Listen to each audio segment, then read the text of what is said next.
Chopping It Up with Charm, presented by The Emerge. We got Blue up in the building, one of the founders from Men of Business. How you doing? How you doing, sweet? Good. You doing good today? Can't complain. All right. So, I know you have Men of Business, you're one of the founders, but can you tell us a little bit about Segway Events as well? Like, what is the difference between those two companies for you? Okay, so Segway Events, that's my company that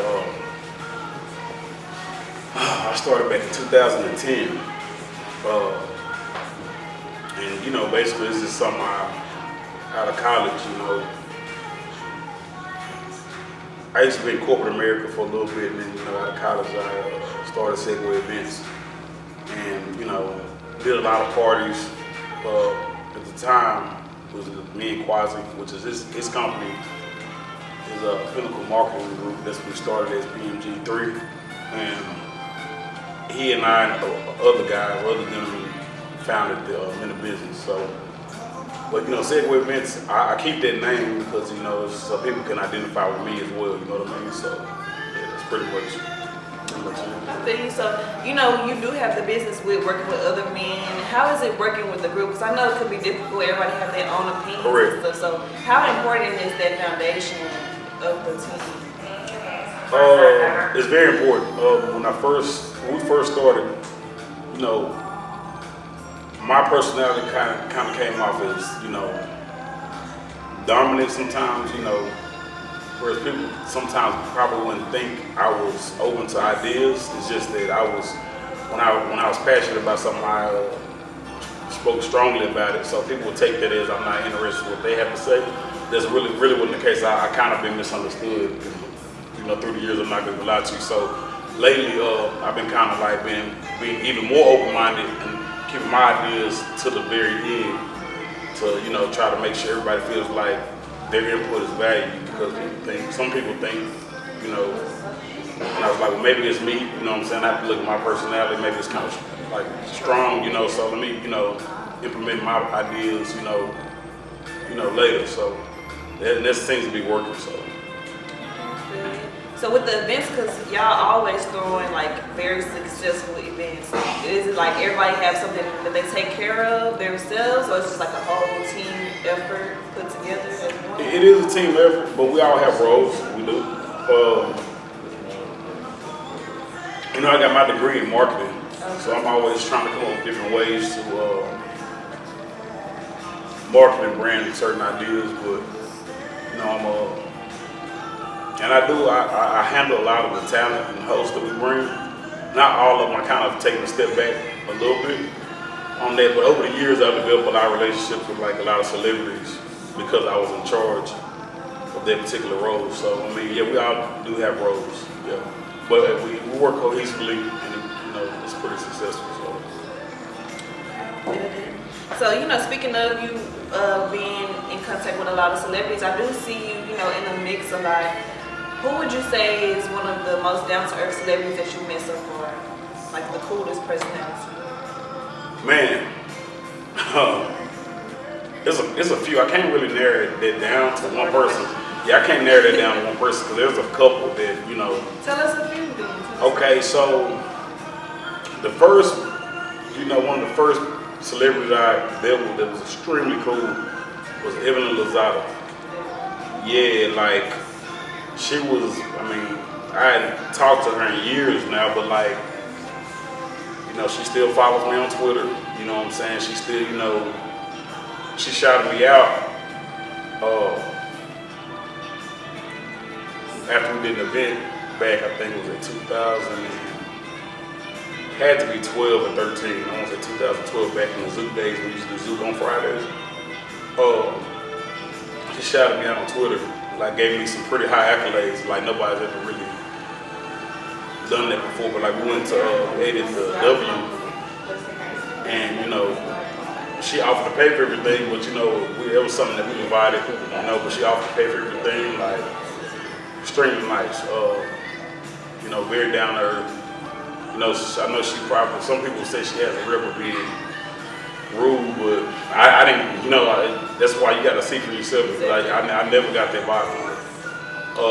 And then my boy Pooh Child, back when he was on the game, the TV show The Game. We brought him down here, and man, like me and him actually are still cool. We talk like every so often, like for real. Like he shares some personal things about his family with me, and vice versa. You know, that's you know, I didn't ever see that ever happening, but they did. And we like taking road trips together. You know, real down to earth guy. You know, actually, this is crazy. I don't know if y'all seen the Carter High movie, but you know, Arthur Muhammad, the director. You know, I met him through my boy Cyrus, and Cyrus said, hey, he had the script that he wanted Pooch to look at that Arthur Muhammad did. And we brought Pooch down here for an event in Medusa again. You know, it's like my third time booking Pooch at this point. And I introduced them, and I mean the rest is history. I mean, so you made that happen then. I mean, I'm not gonna brag, but that's you can ask Pooch. That's how it went down. Like we actually we did the car service, and Arthur had car service at the time, and then so it made it like an easy transition. I was in the car with him, like, hey, Pooch, this is the script I was telling you about, introducing Arthur Muhammad, and you know now the movie you see on Netflix is Pooch House is one of the stars in it. Yeah, it really is. I mean, I never thought that was gonna happen. To be honest with you, that's pretty cool. So you never know. You never it seems know. like you do got a lot of connections though, and y'all do have crazy events. So what would you say is like one of the craziest incidents? Can you tell us a story about the craziest stuff that went down at one of y'all events? Like, I know you done seen it all. yeah,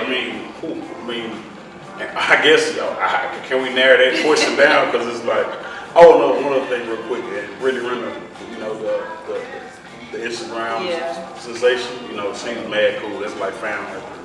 But as far as the craziest thing, man,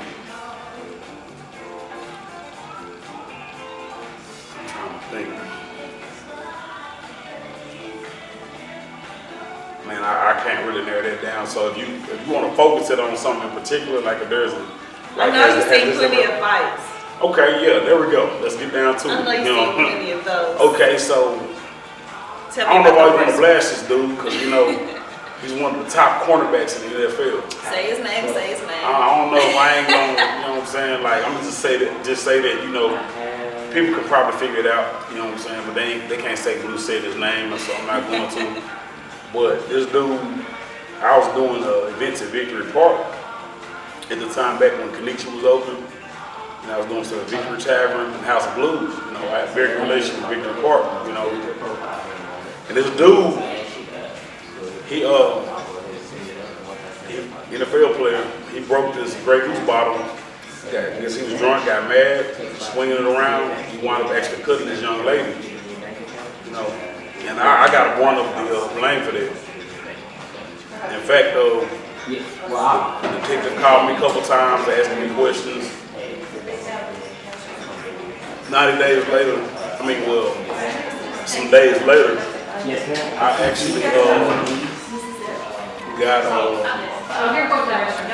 a note in the mail saying that I was banned from Victory Park for 90 days. I couldn't do any events. And at the time, during that time, that location was the hot spot. So that was pretty detrimental to me. This was well before Minute Vision started. But that was pretty detrimental to my promotional career, you know what I mean? Because you can't do any hot events for 3 months. When people want to be, you gotta rebrand yourself, So, but yeah, that I would say that story. So you saying he hit her in the head with a bottle? No, he ain't hit her in the head with a bottle. The bottle broke, and then he started swinging it around like a madman. And then like it wound up scratching her, and she wanted to contact the promoter. And so that's basically anything that go wrong is on you. It doesn't. Right, and that's why it's important to have LLCs and things like that. And the owner, or the guy who ran it, had my back. We sold like 37 bottles that night. And the last event I done prior to that, we sold like 23. So he was impressed with what we were doing. So it just automatically. Really, I'll be honest with you, I got blacklisted in Victory Park. So I had to reinvent myself. So that's why I said I've had a lot of setbacks, but I find a way to bounce back. Speaking of haters, it's a lot of controversy in Dallas about others not wanting people in their own city to succeed. Do you feel like someone has to leave Dallas to get up, or you feel like it's possible? Unfortunately, at this very moment, you have to leave Dallas and come back. However, I feel like there are a lot of opportunities. There are a lot of major people in Dallas who can make Dallas one of those cities to where you don't have to leave. I mean, it's a lot of talent here. It's a lot of raw talent in Dallas. I mean, from modeling to rap artists, other music artists, you know, it's a lot of talent in Dallas. So I think I would say this is probably the closest we've been to being able to everybody can work cohesively and, you know, be successful. You know. Why do you think it's that way though? Why do you think it is that way in Dallas, Texas? You talking about for the black community, right? Yes, definitely. Okay, yeah, because everybody don't think like that. Yeah. Unfortunately, it's Only us. our people. You want to be honest with you? I mean, some people get it. Like, you know, I've heard stories. Even my cousin has told me stories about like how Atlanta, they stick together. That's why all the artists flourish, because like they stick together. The DJs stick together. You know, but here, I mean, we still got slave mentality, unfortunately. You know what I'm saying? Like we, you know, you got, oh, I'm better than you, or I'm not equal to you. You know, like, you know, just like in slave days, you know, if you in the field, you would thought, oh yeah, you a field nigga or you a house nigga. But people don't understand that some of the stuff that goes on in their house, some people rather be in their field. No. You know what I'm saying? And then people who in the house, you know, it's not, they get to see how raw it is, and then people in the field, they think it's easier because, you know, they get beat, getting lashes and stuff like that. You know, but it's just as bad. And as opposed to saying, you know what, look, these people who are stopping us, we outnumber them. You know what I'm saying? Like, if we outnumber them, then, you know, why are we slaves? You know what I'm saying? Like, why are we sitting there taking all of this? So it's like, you know, that's pretty much it. We don't work together, you know, and, you know, I'll say there's been times I've given up too. Just be like, well, you know what? This is never gonna work because we all, but I mean, I shouldn't have that mentality, you know, I should, you know, find a way to try to overcome that, you know, and help us as a whole overcome that. But yeah, that's pretty much why, because we don't work together and we have a slave mentality. So tell me a little bit about your personal life, because I know you're always in the mix, you're always on the go. So do that mess with what you have, you know, when you have relationships with women? Are you able to still date and everything is cool, or do you have them tripping a lot? Like, where you at? Are you in? You know how women are. I actually, throughout the duration of my promotional career, I've had a few. None of them, I can't say lasted, you know, but I had one that was like off and on for 5 years, and to be totally honest with you, I don't think what I do had any effect on it. You know, there was all the other ones, yes, it did. You know, but that one that lasted the longest, it did not have an effect on it. In fact, you know, that person actually helped me a lot, believe it or not, to help me with the business side of it. And that's key. You got to find someone, you know, to be successful. And this year, you have to ask somebody who's supportive to help you with it. But yeah, I mean, but I'd be lying if I told you if it didn't affect a few of them in the past, you know. So yeah, it did. Do you feel like it gives you more distractions, like temptations with other women, or you feel like you're strong in yourself? Well, anybody who knows me, they know that it like takes way more than good looks to get my attention. You know what I'm saying? Because just being real, it does. I mean, so, and you can ask anybody who knows me. I'm like if I can't, you got a better chance of me cheating with somebody I can hold a conversation with. I know that sounds crazy, but that's a fact. You know, I'm not saying I don't look at the looks because I be lying. But, you know, it takes more than that to, you know, keep my attention, you know what I'm saying? So. I definitely feel you on that. Can you tell us a little bit about the Breakaway Fest? Yes, Breakaway Music Festival. Okay, Lil Dicky Brown, Rich the Kid, Wife and Lucci, Yes Jules, a couple more, you know. How did that collab come about? Like, how'd you get those? Those are pretty big names, so how'd you get them to, come out and link up with you? Well, we kind of, Mental Business Live is kind of like I won't say a third party, but somewhat on this. So it's something we've been trying to work on, and then we just so happen to be able, with the partnership we developed with some of our nightlife partners, the venues, that's something we were able to put together. Yes, our input, we had a lot of input on how we should do it and things of that nature, but it was something that we've been wanting to do. We tried before, but there's been some hiccups. But now we got some people who are on the other side who are plugged with Live Nation, and so that's really the way only way you can really make things like that happen. You got to have somebody who's plugged with the people like big companies like that. You know what I'm saying? Live Nation is the biggest, so. But yeah, that's how we were able to put that together through our relationship with other big entities. You know what I mean? Yeah, that's dope. So tell them where they can get tickets from, because I know it's gonna be a live event. Yes. Where can we get our tickets? BreakawayFest.com. I don't know, misquoted. Let me double check. Yeah, definitely need to get my tickets to that. See Rich the Kid. Oh, you like Rich? Yeah, he's cool. I like this new single. Look, the Plug Walker. I don't like Plug Walker. I'm talking about new drinks. Oh, okay. Hold on one second. It's gonna be in Dallas. Urban. Urban. Yeah. I have a reason, it's so crazy, the reason I have to go look because I have so many sublinks, you know what I'm saying, it's breakawaydallas.com. Breakaway. It'll take you straight to it. Okay, what other events can we look forward to from you? What you got cooking? Man. I know you got something. So we just, and some stuff is not finalized, so I can't speak on it. You know what I mean? Yeah, it's on the cusp of being finalized. So, okay. But we did just have Yellow Beezy at Townhouse on Thursdays, and that was kind of something we wanted to do as far as on the nightlife giving back. I know you probably want to discuss giving back in general, but in the nightlife, we always charge a cover, and usually when you have an artist like Yellow Beezy, who's pretty hot right now, it's a $20 to $40 cover charge, but he was humble enough to work with us on the pricing to, we still paid him, don't get me wrong, like, it wasn't enough we didn't get it for free. But, we told him what we're doing, he wanted to give back too, he wants to kind of explain what we're doing, so we did a no cover, been with him at Townhouse, and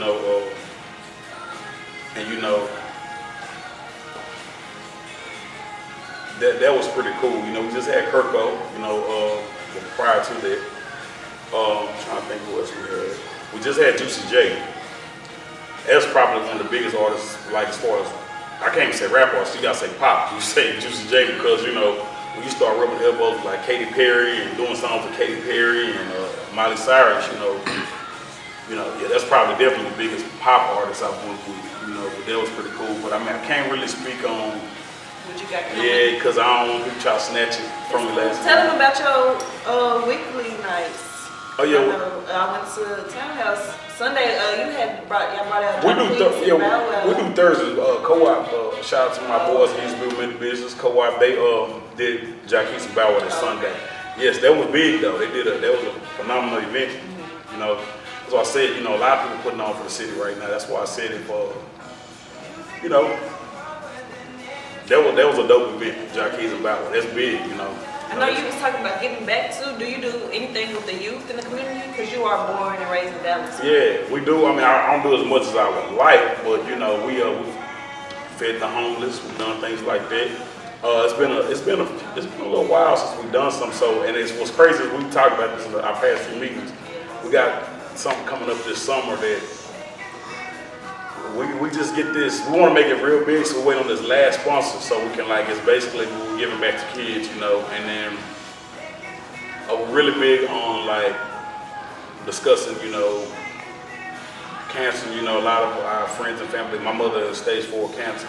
She has stage 4 cancer, pancreatic cancer. So you know, that's something we really want to work on as well in the near future. But yeah, we got a lot of big plans in the next couple of months as far as like charitable events. Because we really, in the past few months to a year, hadn't really done as much as we'd like, you know, and not to make excuses, but, you know, we kind of like want to rebrand Minute Business, obviously, you know.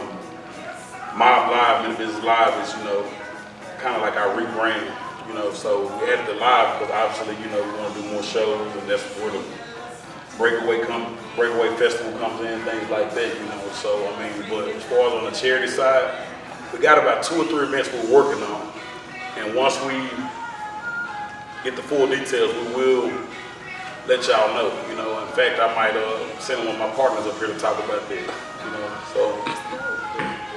So where do you want to see all your hard work pay off? Because it seems like you got a good head on your shoulders, you know, you're putting a lot of work in for the city.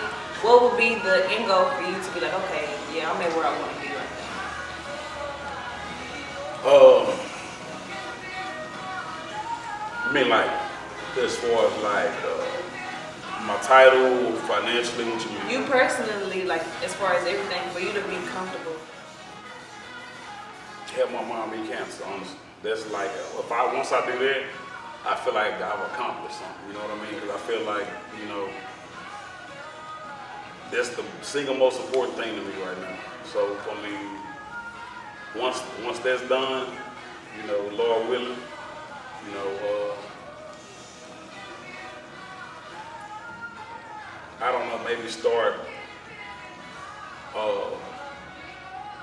open up a rec center somewhere, you know, and then, you know, really, if I can, it would be really something that would be amazing to me if I could start a business where, and not necessarily even a nonprofit, but just a business where I can help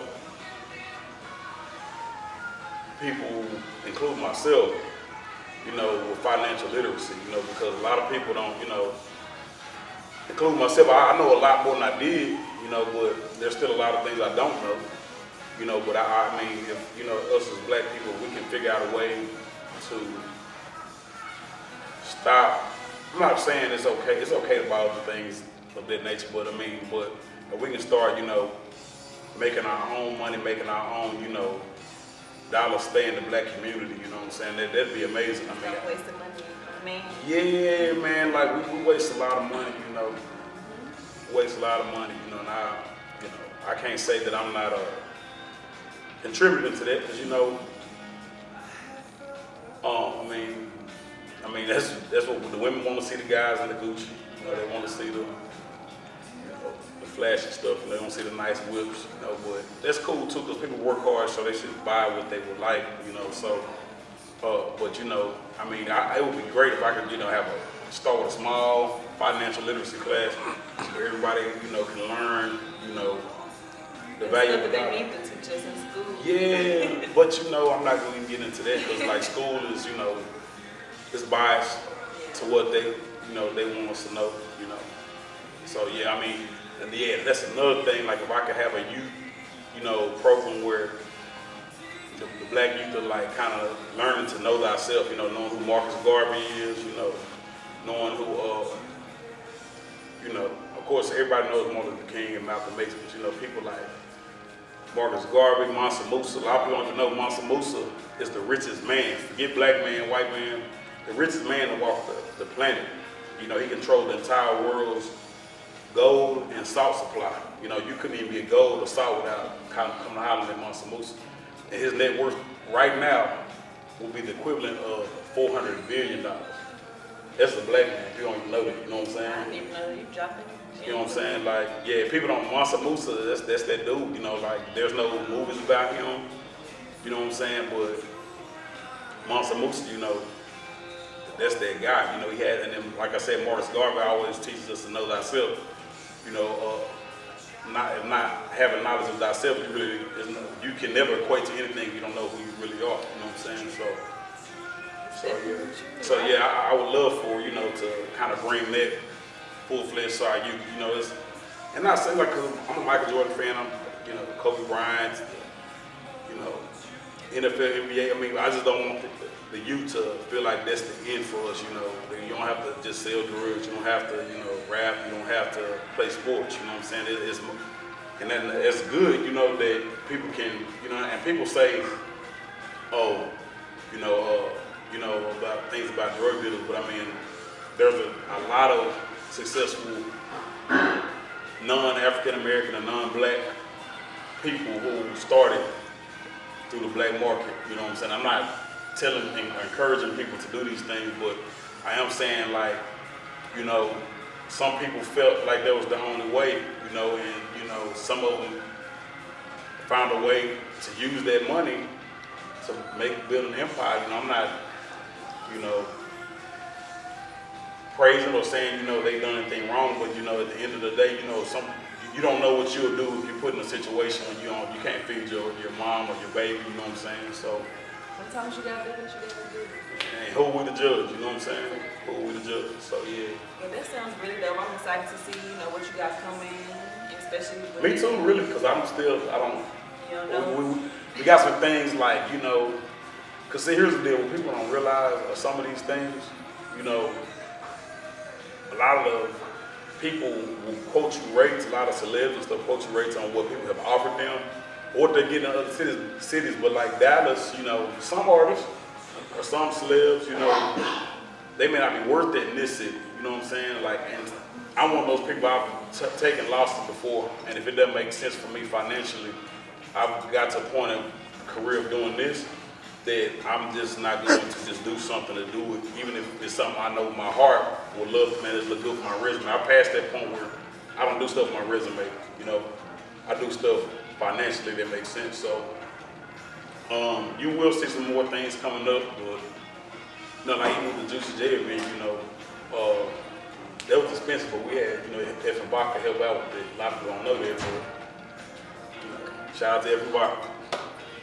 I don't know if 50's still the part. I think did he sell his? I don't know. I think he still got it. He's still in it. Yeah, I I hope don't so. know.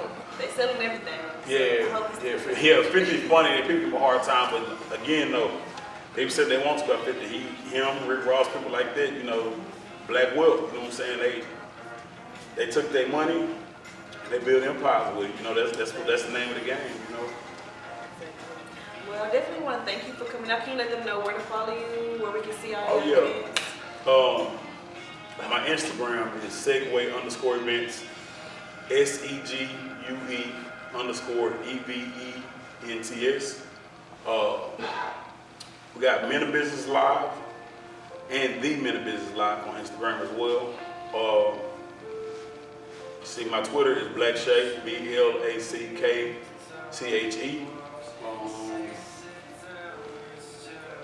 I kind of keep my Snapchat private.